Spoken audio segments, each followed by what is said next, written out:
अब हम वापस कैसे लेके आए यहाँ पर। अच्छा। और एक ये बोलते हैं कि यहाँ पर 2 ही टीचर है, कितना पढ़ाओगे आप, एक टीचर काम में लगा रहता है, तो 2 टीचर है तो पढ़ाई नहीं हो पाती है। वहाँ पर पूरे यानी क्लास वाइज टीचर रहते हैं, फुल टाइम देते हैं, वो भी कारण बताते हैं वो। सरकारी स्कूल से आखिर बच्चे दूर क्यों हो रहे हैं?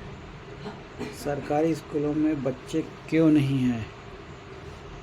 क्यों एक स्कूल में 15, 18, 30, 35 बच्चे हैं?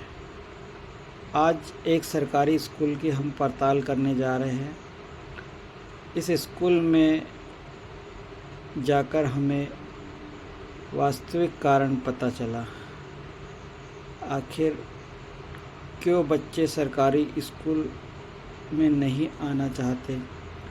क्यों माता पिता अपने बच्चों को सरकारी स्कूल में दाखिल नहीं करवाना चाहते? कृपया वीडियो को अंत तक ज़रूर देखिएगा। आपको कुछ नया सीखने को मिलेगा, नया जानने को मिलेगा, तो हमारे साथ बने रहें। तस्वीरों में आप देख रहे होंगे सर्वपल्ली डॉक्टर राधाकृष्ण, लाल बहादुर शास्त्री, राजीव गांधी, इंदिरा गांधी, बाल गंगाधर तिलक, भीमराव अंबेडकर, जवाहरलाल नेहरू, नेताजी सुभाष चंद्र बोस, भगत सिंह और स्वामी विवेकानंद। तो नमस्कार, आपको हमने दिखाया था कि ग्राम तंसरामाल का ये प्राथमिक स्कूल है और इस स्कूल में हम आए हुए हैं और यहाँ पे मैडम है, मैडम से हम बात करते हैं। तो स्कूल में प्रधानाध्यापिका मैडम है ज्ञात्री गौतम जी, तो उनसे हम बातचीत कर रहे हैं। तो मैडम नमस्कार हम आपका। और मैडम अभी आपके स्कूल में कितने बच्चे होंगे? अभी वर्तमान में हमारे पास 18 बच्चे हैं। अच्छा, और अभी आप इस स्कूल में कब से है? हम यहाँ पर अभी 2019 से 19 से है। तो पिछले सालों में क्या इससे ज़्यादा संख्या थी या कम थी? इससे पहले मैं जब यहाँ स्कूल आई थी वर्तमान 2019 में, तो 9 बच्चे थे। उसके अच्छा। बाद फिर धीरे धीरे हम लोग ने सर्वे किया, उसके बाद यहाँ पर 47 बच्चे हो गए। अच्छा। 47 बच्चे होने के बाद फिर वो पास होते गए। उसके बाद इस सत्र में 2024-25 में फिर 18 बच्चे हो गए, बाकी बच्चे पास हो गए, यहाँ से चले गए। अब बच्चों की संख्या भी कम हो गई है और बाकी बच्चे सब प्राइवेट जा रहे हैं। हमने अभी वर्तमान में हमको शासन के द्वारा निर्देश दिया गया था कि अपने 6 साल वाले बच्चों का सर्वे किया जाए, तो हमने आंगनवाड़ी से भी जानकारी ली गई वहाँ से, तो उनके पास भी बच्चे वर्तमान में एक भी बच्चा नहीं है अभी जो हम शाला में दर्ज कर सकें। वो सभी बच्चे अभी प्राइवेट स्कूल जा रहे हैं। अच्छा। 6 साल वाले, क्योंकि पालक लोग 3 साल के बच्चे स्कूल में डाल देते हैं और फिर वो 6 साल से हमारे पास वापस नहीं आते, बोलते हैं कि बच्चा वहीं पढ़ रहा है। अच्छा। इसलिए हमारे स्कूल की दर संख्याएं अधिकतर पूरे सरकारी स्कूलों की संख्याएं कम हो रही है। यहाँ तंसरामाल में 2 प्राथमिक शालाएं हैं। एक ये शासकीय प्राथमिक शाला जो है तंसरामाल है, इसमें 18 बच्चे हैं, और यही पास में एक EGS शाला है लाल लाना के नाम से, उसमें भी बहुत कम बच्चे हैं। अच्छा। 30-35 बच्चे हैं वहाँ पर भी। दोनों की संख्याएं कम है। बाकी ये तंसरामाल जो ग्राम है बहुत बड़ा है। यहाँ पर अभी हमने सर्वे किए जिसमें से 35-36 बच्चे हैं जो पहली क्लास में दर्ज हो सकते हैं, लेकिन वो सभी अभी प्राइवेट स्कूल जा रहे हैं। अच्छा, तो आप लोग ने जैसे कुछ पेरेंट्स से बात किए होंगे, कुछ गांव के लोगों से बात किए होंगे, तो क्या कारण समझ में आता है कि सरकारी स्कूल की तरफ बच्चे नहीं आ रहे हैं, प्राइवेट में ही जा रहे हैं? हमने अभी सर्वे के दौरान अभिभावकों से संपर्क किया, उसके दौरान ये निकल के आया कि पालक ये कहते हैं कि अब हमारा बच्चा 3 साल से वहीं जा रहा है, नर्सरी पढ़ रहा है, KG1 KG2, अब हम वहीं पढ़ाएंगे, अब हम वापस कैसे लेके आए यहाँ पर। अच्छा। और एक ये बोलते हैं कि यहाँ पर 2 ही टीचर है, कितना पढ़ाओगे आप, एक टीचर काम में लगा रहता है, तो 2 टीचर है तो पढ़ाई नहीं हो पाती है। वहाँ पर पूरे यानी क्लास वाइज टीचर रहते हैं, फुल टाइम देते हैं, वो भी कारण बताते हैं वो। तो ये तो एक कारण है। बाकी स्कूल का अगर पुराना इतिहास देखा जाए तो तंसरामाल का स्कूल सन 64 से चल रहा है ना? हाँ, सन 1964 से चल रहा है यहाँ पर। और मैं भी यहीं पर अध्यापन करी हूँ। मैंने पहली अच्छा। क्लास से 5वीं तक मैंने यहीं पढ़ी हूँ। वेरी अब गुड। हम तो लोग आप को इसी स्कूल में पढ़े और यहीं पर आप अभी वर्तमान में मैं पढ़ा रही हूँ। प्रधान अध्यापिका आप सबसे ऊंचे पद पर है। हाँ, तो इस स्कूल का लंबा इतिहास रहा है। यहाँ के पढ़े हुए छात्र भी अलग अलग शहरों में जॉब कर रहे हैं। कोई गवर्नमेंट जॉब में है, कोई प्राइवेट जॉब में है। तो स्कूल मतलब सरकारी स्कूल उमरानाला का स्कूल हो नज़दीकी यहाँ से, या तंसरा का स्कूल हो। तंसरा के स्कूल को आसपास के सारे स्कूलों में सबसे बेस्ट माना जाता था उस समय में। तंसरा स्कूल बिल्कुल। ये मान के चलिए कि आप 2000 से पहले की बात मान लो, 95 तक 2000 तक सबसे बेस्ट स्कूल था तंसरा का स्कूल। और उमरानाला का स्कूल तो आसपास के पूरे मोखड़े ब्लॉक में नंबर 1 पे था। उस समय बड़े बड़े पुराने टीचर हुआ करते थे। बोरीकर सर थे और देशमुख सर थे। यहाँ देशमुख सर थे, वहाँ तोरणकर सर थे। बहुत सारे शिक्षक लोग थे। अपने दुबे सर थे इंग्लिश वाले। तो इन स्कूलों का लंबा इतिहास रहा है, बड़ी प्रतिष्ठा रही है। लेकिन अब इन दिनों ये हो गया है कि बच्चे कम आ रहे हैं। तो हमारे दर्शकों से भी हमारा एक सवाल है कि आप भी अपने आसपास के अनुभव से बता सकते हैं कि आखिर बच्चे क्यों कम हो रहे हैं, सरकारी स्कूलों में बच्चे कम क्यों आ रहे हैं। और इस स्कूल से जुड़ी हुई आपकी कुछ यादें, आपके पढ़ाई के समय की कुछ याद है आपको? हाँ, हम पढ़ रहे थे। अब उतना खास तो याद नहीं है, बचपना रहता है। लेकिन उस समय के टीचर भी बहुत अच्छे थे। हाँ। और अभी के भी हैं, लेकिन बहुत अच्छा लगता था उस समय का। अच्छा। आप टीचर लोग डांटते थे, मारते थे। आप स्पोर्ट एक्टिविटी में रहती थी? कोई स्पोर्ट एक्टिविटी वगैरह याद है आपको? हाँ, कबड्डी। अच्छा। गोला फेंक। हाँ, उसमें रहे हैं हम।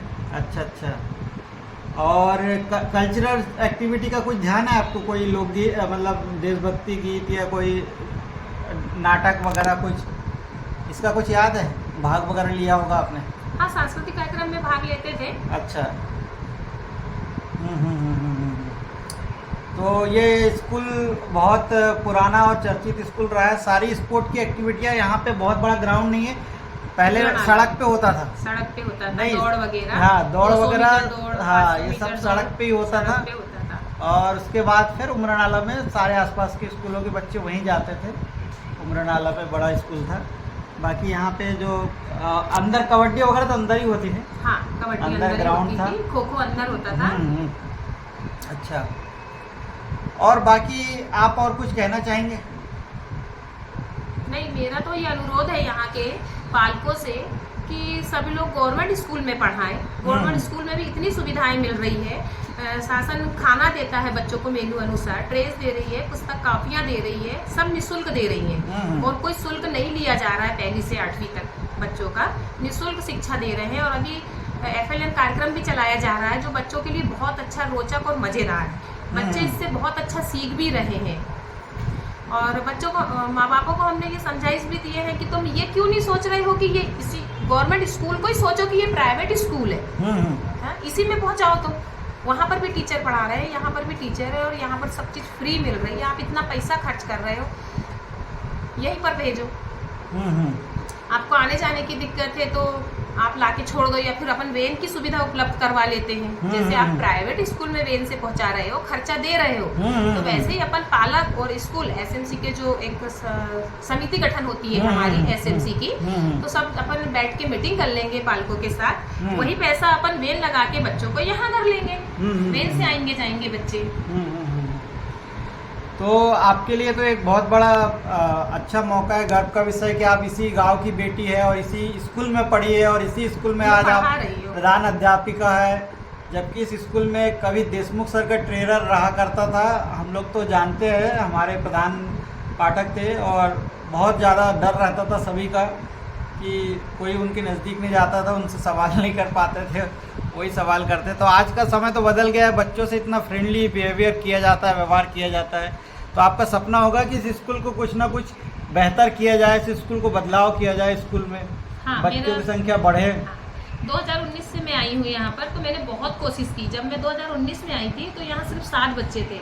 मेरी बहुत प्रयासों के बाद, कोशिश के बाद मैंने धीरे धीरे 47 बच्चे कर ली थी यहाँ पर। अच्छा। और मुझे ऐसा लगता है कि जब मैं इस स्कूल में पढ़ी हूँ, कैंपस अच्छा है, बहुत अच्छा है। तो यहाँ पर अधिक से अधिक बच्चे रहें और अपन इस स्कूल को बेहतर से बेहतर बना सकें। चलिए, भविष्य के गर्त में है कि अब यहाँ संख्या बढ़ती है, ये क्या होता है। और माता पिता को भी सोचना चाहिए कि अगर हम सरकारी हर चीज़ के लिए हम कहते हैं कि सरकारी व्यवस्था सुधरे, चाहे वो अस्पतालों की व्यवस्था हो या स्कूलों की व्यवस्था हो, अगर हम उम्मीद लगाते तो उस उम्मीद में हमें अपना सहयोग भी देना होगा। अगर हम सहयोग नहीं देंगे, सहयोग नहीं करेंगे तो सिस्टम नहीं सुधरेगा। सिस्टम जो है वो दोनों तरफ से बनता है कि सरकार ही अपनी पहल से सब कुछ नहीं सुधार सकती, उसमें जन भागीदारी चाहिए, आम जनता का सहयोग चाहिए। तो उम्मीद करते हैं कि कुछ बेहतर होगा। तो आप अंत में और कुछ कहना चाहेंगे? जी, और मैं दर्शकों से ये बताना चाह रही हूँ कि ये जो पत्रकार महोदय जो रामकृष्ण जी मेरे साथ बैठे हैं, ये भी मेरे सहपाठी रह चुके हैं और इसी स्कूल में उन्होंने भी शिक्षा ग्रहण की है और आज यहीं से शिक्षा ग्रहण करके वो आप सभी लोगों के बीच में है और अपना नाम रोशन कर रहे हैं। जी, मैं 1990 में यहाँ से 5वीं पास किया था मैंने, और मुझे स्कूल की बहुत सारी यादें हैं, बहुत सारी कहानियाँ हैं। मैंने बताया भी, कई सारे दर्शकों को मैं पहले भी बता चुका हूँ। एक रोचक किस्सा आपके साथ भी शेयर कर देता हूँ मैं, कि वो हुआ था कि देशमुख सर ने पूछा था पूरी क्लास को कि बताइए कि गधे की कितने सींग होते हैं। तो पूरी क्लास को खड़ा किया सर ने बच्चों को और पूछना चालू किया। तो सभी बच्चों ने बारी बारी से बताना चालू किया, जिसका जैसा अनुभव था। किसी ने बोला कि 2 सींग होते हैं, किसी ने 3 सींग होते हैं, किसी ने बोला नहीं होते हैं। तो एक बच्चे ने, मुझे ध्यान अच्छे से, वो सुभाष था, सुभाष अम्बोलकर, उसने बोला कि बच्चे का गधे का कोई सींग नहीं होता है। तो वो उस बच्चे ने ऐसा जवाब दिया था। माँ साहब ने लास्ट में अपने दिमाग से खेला और बोला कि अच्छा, जिस किसी ने बताया कि गधे के कोई सींग नहीं होता वो खड़ा रहेगा, बाकी सब बैठ जाए। तो जो बैठने वाले रहते थे हमेशा वो खुश हो जाते थे कि हमने सही जवाब दिया, हमको मार नहीं पड़ेगी। लेकिन सर ने बोला कि बाकी पूरी क्लास ने गलत बोला, जिसने बोला है कि नहीं सींग होते वो सही है। तो उसने फिर सबकी पिटाई की थी। वो किस्सा मुझे अच्छे से याद है। स्कूल की बहुत सारी यादें हैं। इसी स्कूल में स्पोर्ट एक्टिविटी भी हुई, सांस्कृतिक कार्यक्रम भी हुए। सैयद सर यहाँ बहुत अच्छे पढ़ाते थे। अपना पूरा शुरू से लेके हमको 5वीं तक पढ़ाया था सैयद सर ने। मैथ्स बहुत अच्छा किया उन्होंने, हिंदी बहुत अच्छी की, विज्ञान भी अच्छा किया। तो बहुत सारी यादें हैं स्कूल की। तो इस स्कूल में मैं दोबारा आया हूँ और आपसे भी मुलाकात हुई तो बहुत अच्छा लगा मुझे। चलिए, धन्यवाद आपका। मिलके हमें बहुत अच्छा लगा।